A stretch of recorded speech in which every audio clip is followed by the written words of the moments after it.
imbalances can disguise themselves in a lot of different ways.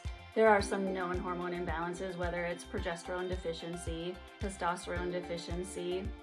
We can look at what we call estrogen dominance, where it's an imbalance specifically between estrogen and progesterone. Polycystic ovarian syndrome is also a hormone imbalance, where some women just are producing more what we call androgens, which are those male-type hormones.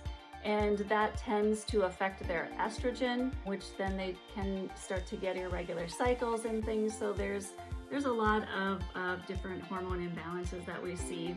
Plus, then there is also perimenopause and menopause, when our hormone levels that we are typically used to having in our younger years, they start to diminish, and then we start to get symptoms there and see an imbalance. And then obviously with menopause, it's when we have an extreme kind of reduction in those hormones altogether.